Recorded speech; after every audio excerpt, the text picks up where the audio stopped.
So, like I said, I think it would probably end up being a Ryder Cup between the Finchy boys, that's what I'll call them, all of his buddies, and probably Rick Shields in there. And then what I said was Golfholics, Andrew Jensen, Brody, GM. Now, we're gonna talk about the YouTube Cup they did not too long ago. As soon as I dunk this ace real quick, let me just show you how cold it is. See that lake down there? Well, lake, more like a little pond, but it is frozen solid. There's a flagstick out there, and it's probably playing like it always does, about 91. Let me just tell you who's having a blast right now. That's gonna be me. I could basically feel the club like hitting the frozen ground and like sliding, and it just feels like just absolute terrible contact. Almost feels like when I hit the ground, it like is shutting the face when it comes through, almost like if you're in some super thick rough. I don't know if that's what's actually happening, but that's what it feels like, because like I'll hit it and it'll just turn over almost immediately on me and go a little right. But anyways, apparently missed that green just to the right. Hopefully we'll find it this time. I've lost the ball over here in the woods before, and I think I feel like I'm gonna chip one in on one of these holes, because I keep missing so many greens. I've got plenty of practice, and I look like I'm sitting up, and I look like I'm gonna probably chip this one in. I'm gonna get aggressive with it. See our ball right there. Here's the flag stick over here. Another just sniper of a shot.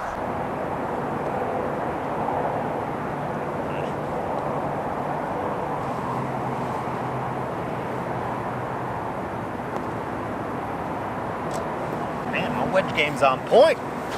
All right, so just got an easy up and down right there.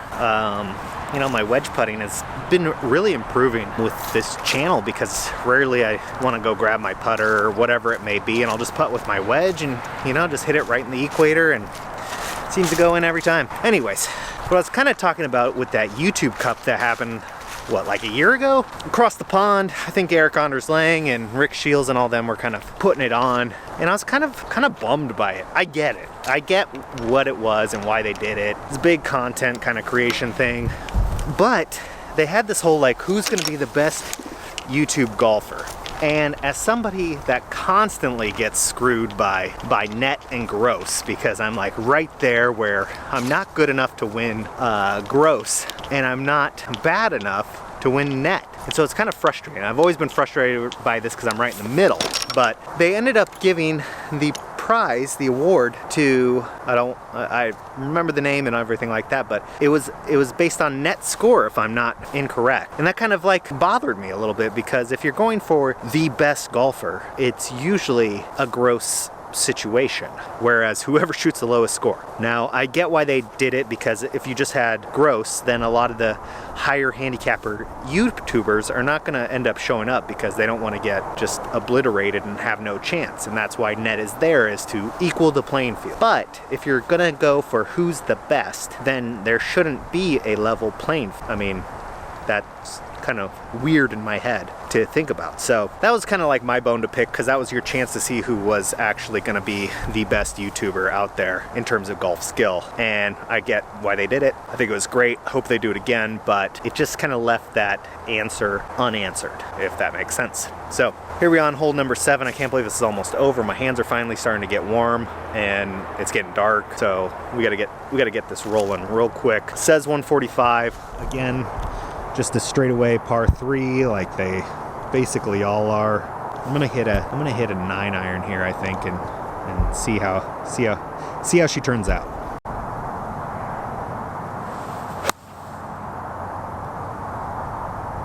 So that was kind of weird. Just like impact on this ice is really just making the club do some weird things at impact, because it could not be my swing. My swing is pure.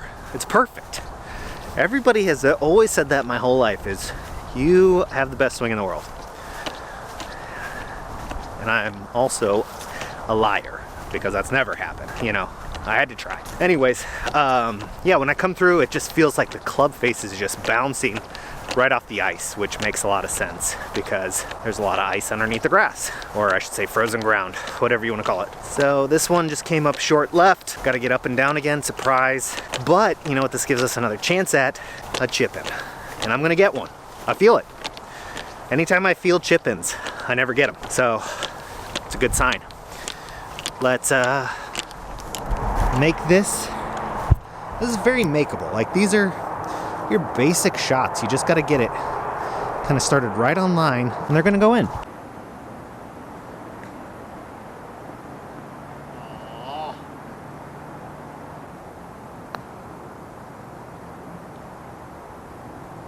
All right, I have to say that kind of pisses me off. I was gonna land it short, let it do its little icy bounce, and then roll up there. I don't know what it hit. The fringe must still be kind of soggy or soft because it hit the fringe and just absolutely killed it. Left me a good 15, 17 footer for par, and as you saw, I missed it. Going to the 8th hole, really what this kind of leaves us to is like, what do you guys, I know Peter Finch kind of asked this in his Finch Fridays, who is the best YouTube golfer? And then like everybody in the comment section was saying, you are, Peter, you are. And then he had to put a disclosure that it wasn't like a vanity thing. He wasn't trying to get everybody to say him. He just was really intrigued. And I truly believe him. So it is a tough question because, you know, you could have a 20 handicapper out here posting course vlogs and he never shoots above 77 because he edits it and redoes shots and all this stuff to like really sell this picture of himself. So I know that happens. I don't think it happens a ton, but there is for sure examples of that. And you know, it is what it is. This is entertainment, so you can do whatever you want. But when it comes down to actually having to play like a 4-day tournament versus single digit handicaps or scratch players, you're gonna get your world rocked real quick. So I'd be curious what you guys think. Who is the best YouTube golfer out there right now? And I know most of you are gonna try to put me down there, and you know, just don't, you know, I'm going to tell you now, don't do that because I don't want to hurt other people's feelings. And, you know, I want you to vote for somebody else. So when I don't see my name down there, I know you got the message. So that's perfect. Anyways, hole 8, 135. I think I hit like a 9-iron here last time and I was short. So I'm going to hit a baby 8 and just see where it ends up. If it hits the green, it's probably going to launch into space. But again, it's always worth it. So let's do it.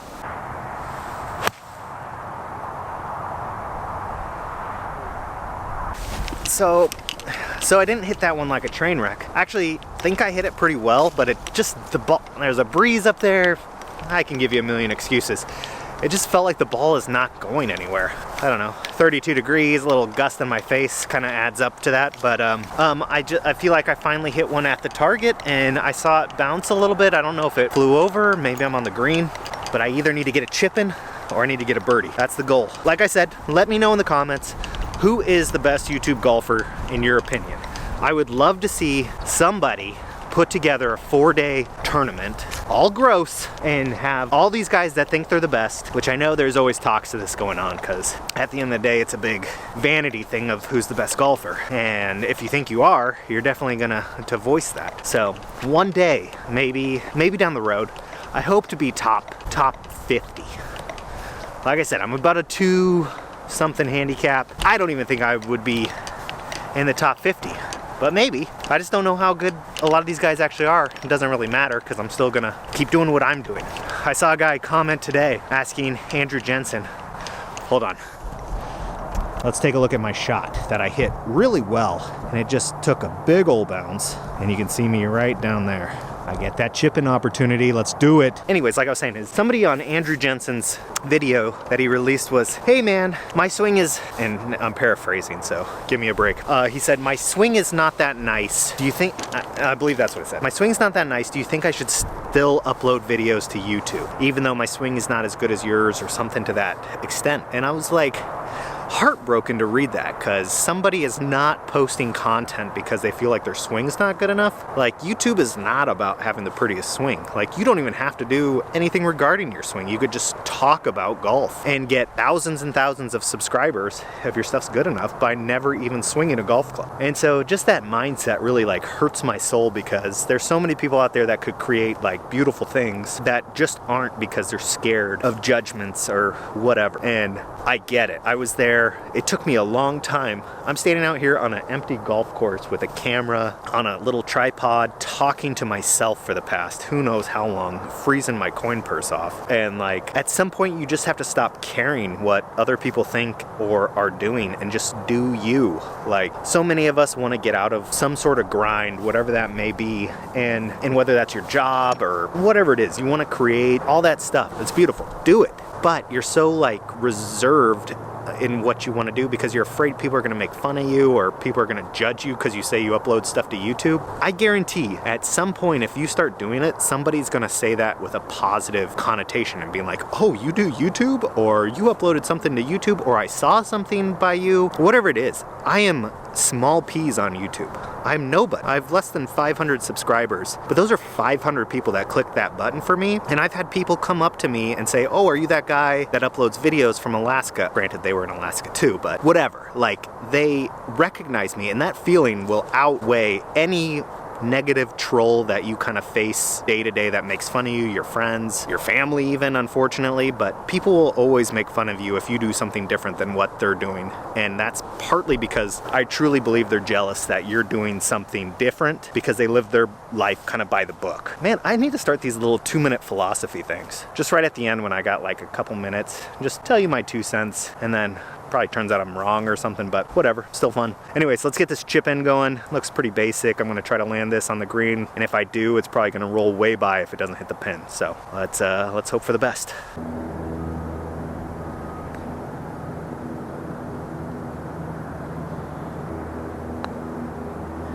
That was just not even worth it.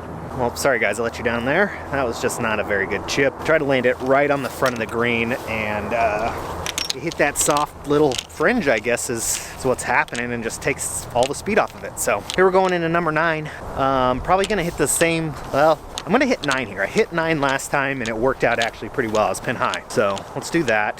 And like I said, guys, this is just like me walking and rambling, my 9 and wines, where I just tell you what's on my mind, stuff I see online. That's nice little rhyme. But it's talking about who's the best golfer on YouTube. Doesn't matter. No, but it's still fun to talk about and still try to guess who it might be, and it starts a discussion. And I just like the idea of thinking that somebody is able to put out content yet have an absolute fantastic golf game, which is very hard to juggle, especially if you throw in a family with that as well. So I just am curious. I can already tell it's getting so dark because as a camera person, my ISO is up to 4,000 right now, just trying to give you a clear picture, and that's not good. So thank goodness this is almost over. Hit this 9-iron real quick, you know, tapping birdie. Let's do it. I do not know what happened with that one. Felt like I hit that good, but that ball went absolutely nowhere. Like 20 yards short. So I just really wanted another opportunity to try to hole one out, like I told you I would. That, you know, tapping birdie, kind of overrated, you know? You get so many of those. I'd rather chip if you win. Let's just get this out of the way. We'll wrap this up. Guys, like, I just really appreciate you tuning in on this 30 days. Some of this stuff I post, it's just not all gonna be bangers and like home run. And I just accept that because I just truly believe as much content as I'm trying to post, not all of it's gonna be perfect or even good. And good's relative, but I'm just really trying to utilize my time as best I can and put out as much stuff as I can that I feel like people will appreciate the effort if they still think the video sucks. I'm not really sure if this will be one of my top highlight videos, but it just shows you what golf in Alaska is really like. It gets dark at 4:30, it gets 32 degrees, and the greens are frozen, and you're gonna 3-putt a lot. So welcome to Alaska. Let's ship this last one in and get out of here and get warm. All right, let's do it. Pretty close. And close in the sense that it was like 2 feet right, but pin high. Gonna tap this in for a par and call her a day. Feel good about that. As you know, with 30 days of videos, I'm gonna go home and edit the crap out of some videos. Let's make this last one. You know what? That happens. So anyways, guys, thanks for tuning in for another episode of Knock Stiff Golf. I appreciate you guys following me on this journey. Every little comment, like, share, whatever you can do on Facebook, Instagram, YouTube, it all means a lot to me, and I just appreciate you guys sharing this stuff around as much as possible. So as always, I'll see you guys next time.